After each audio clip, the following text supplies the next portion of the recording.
निखिल तुम भी शादी कर लो ना अब। इंसान को ना जिंदगी में शादी जरूर करनी चाहिए। बिल्कुल करनी चाहिए। इंसान जरूरी थोड़ी इंसान जिंदगी में खुशी खुश रहे, थोड़ा दुख बुख कलेश वलेश होना चाहिए इंसान जिंदगी में, तभी तो वो कह पाएगा कि जीवन एक संघर्ष है। शादी के बाद ही तो इंसान की जिंदगी में असली खुशी आती है। इस एंगल से दुखी लग रहा हूं मैं आपको?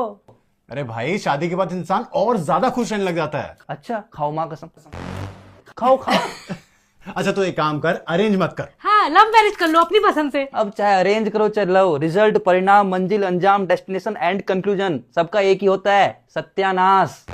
कम ऑन निखिल, हमारे पूरे ग्रुप में सब शादीशुदा है, एक तू ही है जो अकेला है। भाई हमें तुम्हारी फिक्र है यार, तुझे ऐसे देख के ना अच्छा ही लगता। दूसरे को खुश देख के अच्छा लगता है किसे है, और जो तुम दोनों को फील हो रहा है ना मेरे लिए, उसे फिक्र नहीं कहते, उसे जलन कहते, जलन जलन खोरों। तुम्हें नहीं पता, तुम्हारी बीवी आएगी तुम्हारे लिए सब कुछ करेगी। हाँ मेरे लिए सब कुछ करेगी, लेकिन जो मैं कहूंगा वो ही नहीं करेगी। और जो बीवियां पतियों की जिंदगी में कलेश मचा के रखती हैं उसका क्या? अरे हर बीवी कलेश नहीं मचाती है, मैं मचाती हूँ कलेश, बताओ। नहीं नहीं, बीवियां कलेश नहीं मचाती भाई, ये इनकी लव लैंग्वेज होती है। ये लव लैंग्वेज होती है तो भाई मैं तो गूंगा बहरा ही ठीक हूँ। मैं ना खुद को आज से आदिवासी डिक्लेयर कर रहा हूँ, मुझे ना ये लैंग्वेज पैंग्वेज से कोई लेना देना ही नहीं है। अरे यार इतनी भी जिद मत करो। हाँ यार बहुत दिन हो गए किसी की बारात में नहीं नाचे, है ना।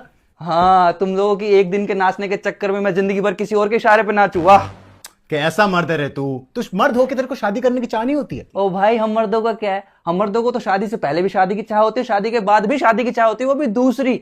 तो फिर जब शादी की चाह पूरी नहीं होनी तो शादी का सेंस ही क्या है? तुम्हें भी होती दूसरी शादी करने की चाह? नहीं बेबी, ये तो डर के मारे बोल रहा है। निखिल तू शेर है शेर, तो ऐसे कैसे डर रहा है शादी से? भाई इस शेर की ना फटी पड़ी शादी के नाम से, ठीक है ना। अरे आजकल ये सोशल मीडिया के चक्कर में ना सब लोग शादी के खिलाफ हो गए हैं। तो मैं कौन सा इसके पक्ष में हूँ? और मुझे तो ये समझ में नहीं आ रहा तुम दोनों मेरी शादी के पीछे क्यों पड़े हो? यही तो भाईचारा ऑन टॉप है। और मेरा भाभीचारा ऑन टॉप। हाँ ये तुम्हारा भाभीचारा और भाईचारा के चक्कर में मैं बेचारा हो जाऊं। अरे भाई इन बीवियों का क्या है, इनको कोई कभी समझ पाया है क्या? अरे ये खुद को खुद नहीं समझ पाई आज तक, अरे भगवान इनको नहीं समझ पाया तो मैं क्या, मैं तुच्छ सा प्राणी भगवान से ऊपर हो सकता हूँ क्या? मुझे ना अपनी पूरी जिंदगी अपनी बीवी के मूड स्विंग्स गैस करने में नहीं बितानी। और भाभी जी हम लड़कों का क्या है, हमें पहले तो बीवी प्यारी लगती है, फिर वो झंझट लगती है, फिर डायन लगती है और फिर मजबूरी लगती है। अरे तुम दोनों का निभ रही है, तुम दोनों निभा पा रहे तो निभाओ, मुझे तो शादी का लड्डू बिल्कुल मत चखाओ।